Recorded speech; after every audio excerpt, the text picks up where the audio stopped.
Round 2. Hello. Yeah, so I just want to say that I hate my friend because I was about to go home and sleep. We had just recorded half an hour of podcast and we said goodnight. I have to go to bed because I work tomorrow. To just realize that we actually weren't recording anything. Yes, so half an hour complaining about the calendar for nothing. Yeah, although, calendar sucks, though, I must say. Let's start with that. So let's start with that.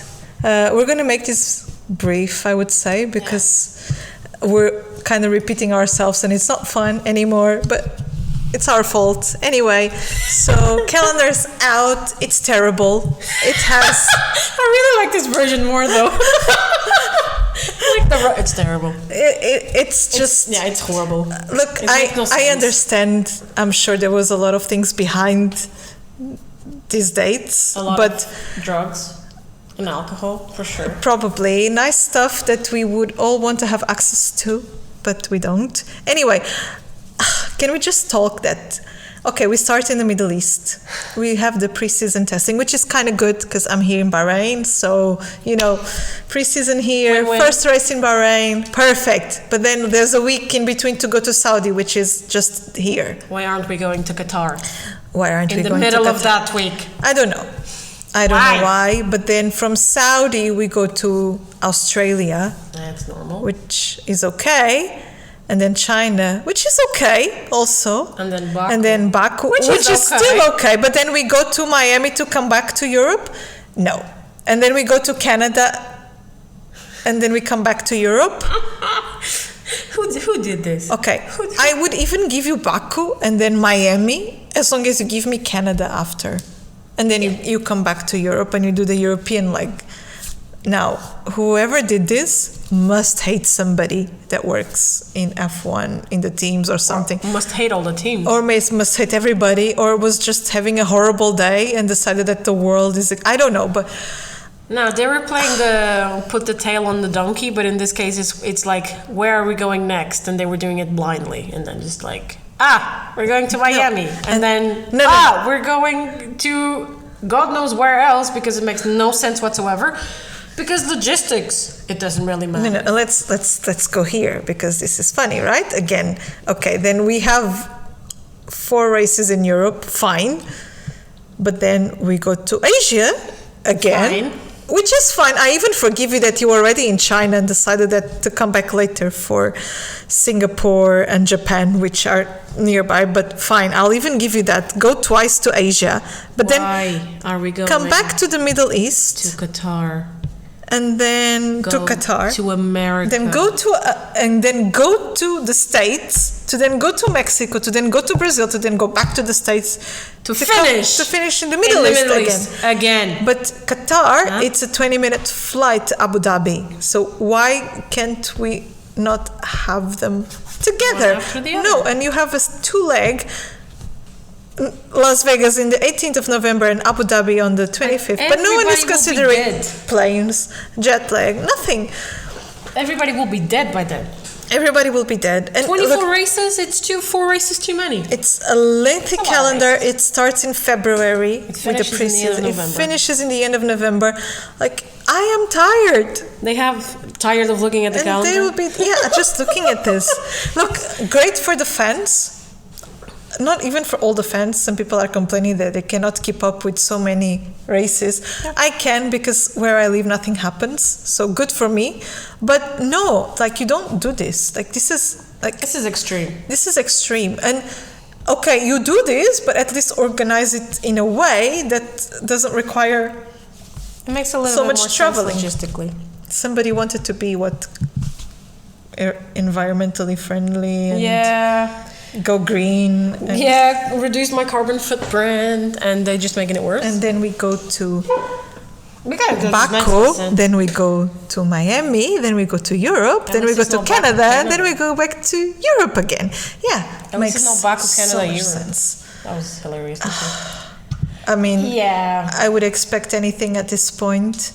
But we have a Saturday race in Las Vegas. 4th time that happens. Why? don't know. I guess it's Sunday in Europe. Why? And like you were saying on our first take of this podcast, where's Germany? Where's Portugal? I mean, such an European Where's sport. South Africa? But yeah. And where's South Africa? Look, everybody wanted to go. The drivers clearly stated that they would love to race in Africa as well.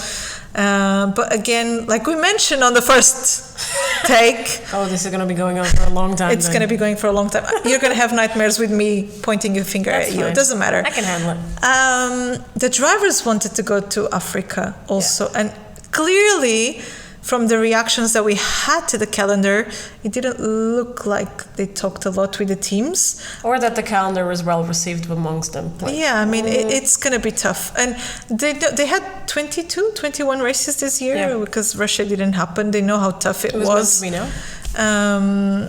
So they can see that 24 races and the calendar being built the way it was, that they're just traveling around again. Another one. Yeah, it makes no sense, really. But yeah, so apart from the calendar, we received 2 news. So Tsunoda is staying. Yuki, we love him. AlphaTauri. He's so cute. He's pretty cool.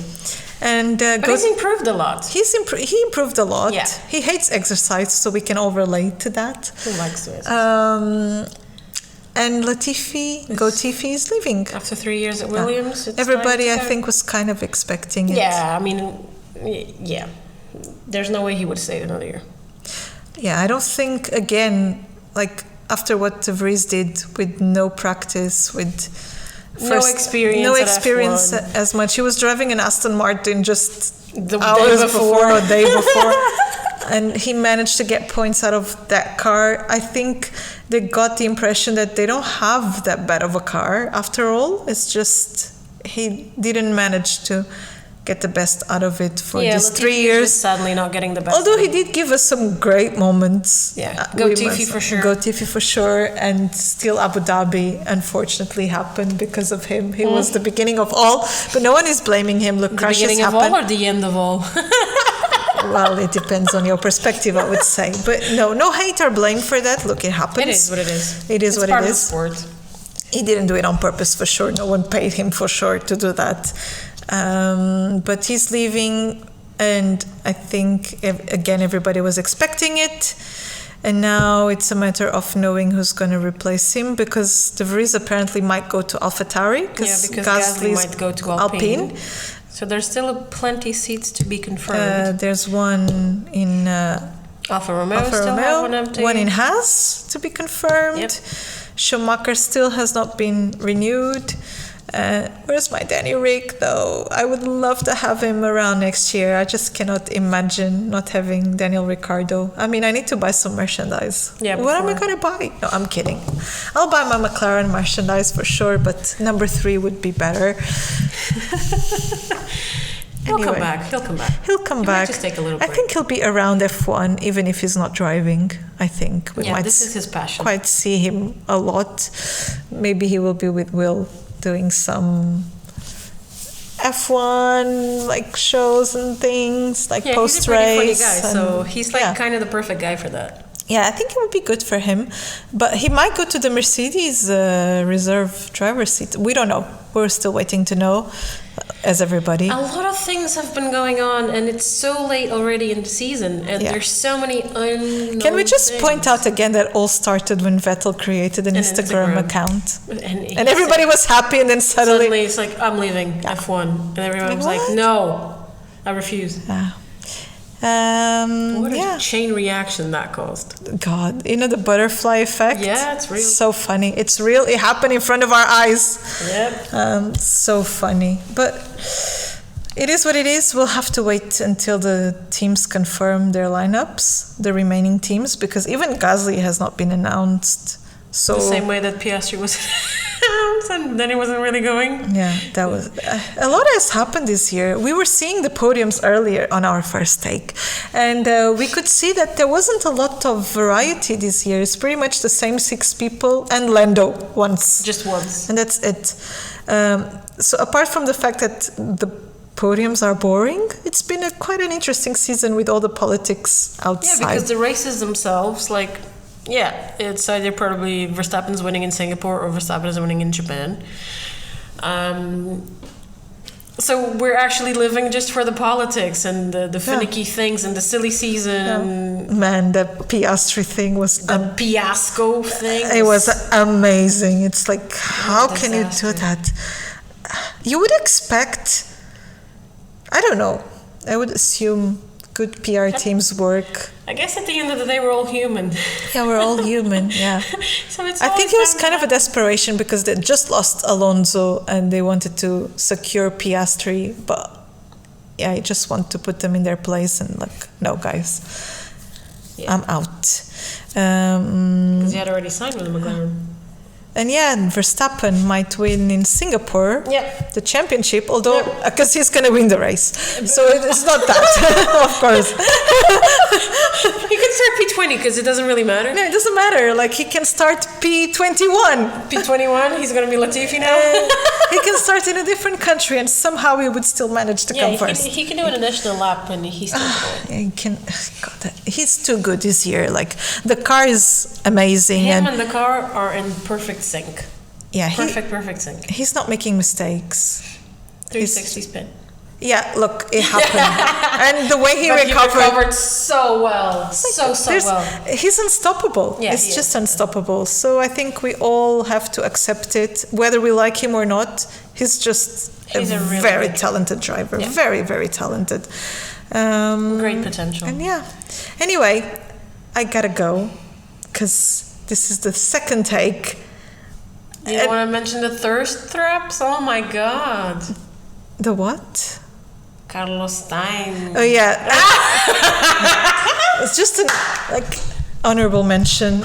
Thank you, drivers, for the content that we're receiving from your preps to Singapore. We get it's a tough race. I wish they were all tough so we could get this type of content every week, but especially Carlos Sainz, we love you. Thank you so much. For making our days. For making our days. Sometimes we wake up to it and it just makes the day brighter and lighter and better and happier. And if it suddenly starts going bad, we'll just go back to it again. And again. Thank you. Yeah, smooth operator. Very smooth operator. Thanks.